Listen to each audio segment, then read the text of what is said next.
Alexandra Eala, the reality of travel and difficulty of securing visas with a Philippine passport.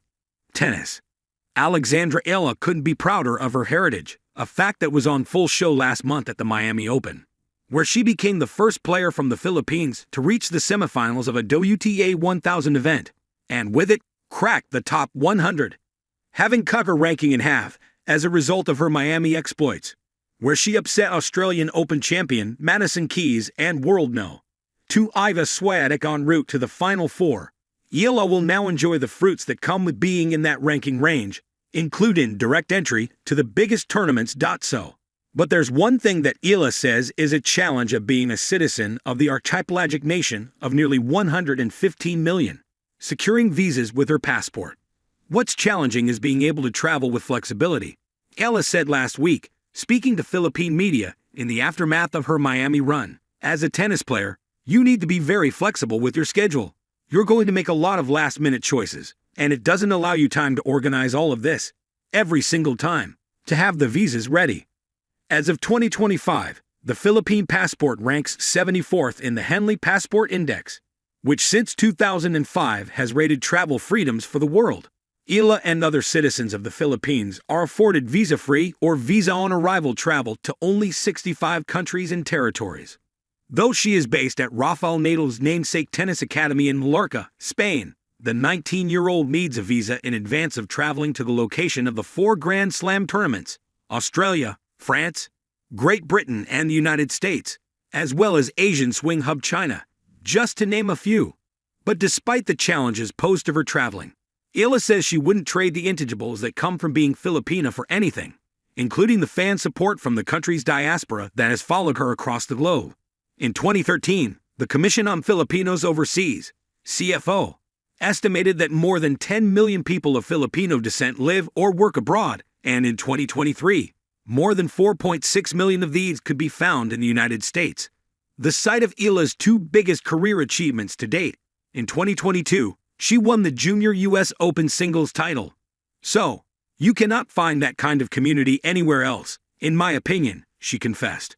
The left-hander will take her new top 100 ranking, a perch of no. 72, into this week's WTA 125 event in Oeiras, Portugal, where she is the top seed. Under the spotlight of her growing tennis fame, Alexandra Eala carries more than just her rackets and dreams across continents. She also carries a Philippine passport, a symbol of national pride. Yes, but also a document that too often complicates the life of a professional athlete striving to break through on the global stage. To the casual observer, Eala's journey appears as glamorous as the sport itself: pristine courts in Europe, tournaments in Asia, press conferences, trophies, and rankings. But hidden behind that polished exterior is a truth rarely talked about in international sports: the logistical labyrinth of travel for athletes from the global south, especially those holding passports from developing nations like the Philippines.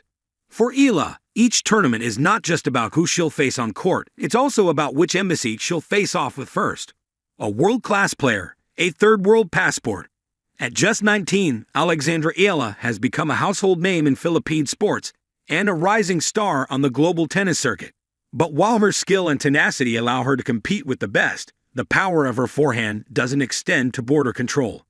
The Philippine passport, ranked among the weaker travel documents in the world, only allows visa-free access to fewer than 70 countries. For a young woman whose job is to traverse continents weekly, this translates into a never-ending cycle of visa applications, embassy appointments, paperwork, fees, and sometimes even last-minute flight changes due to delayed approvals.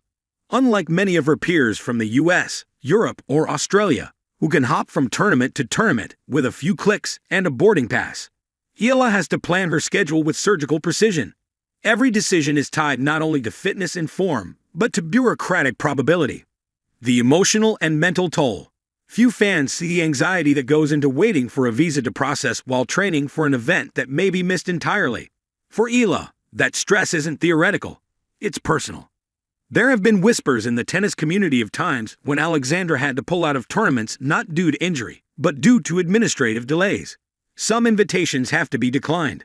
Some dreams have to be paused, and every delay is a blow, not just to her momentum, but to the fragile balance of being a young athlete trying to break into the elite tier.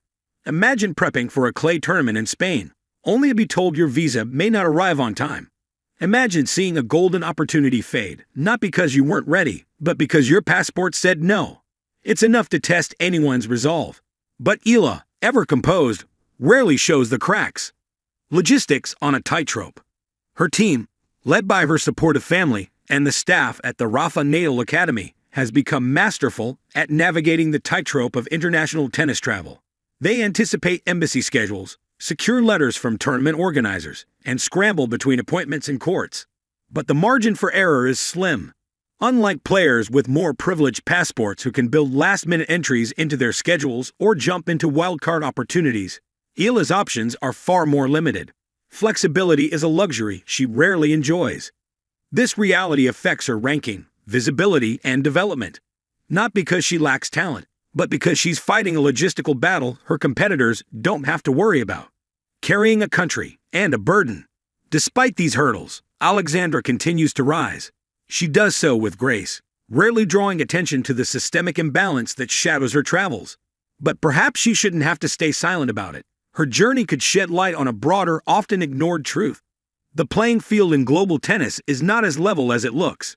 Athletes from nations like the Philippines, Indonesia, Nigeria, or Pakistan face unique challenges simply because of the documents they carry. It's a silent barrier invisible to the TV screen, but real in the trenches of every tournament calendar. And yet Eala doesn't complain. She lets her racket speak. She competes. She wins. She shows up. Sometimes, after 20-hour flights and days spent in consulates, ready to fight for every point. She's not just representing her country. She's redefining what it means to represent it under impossible odds.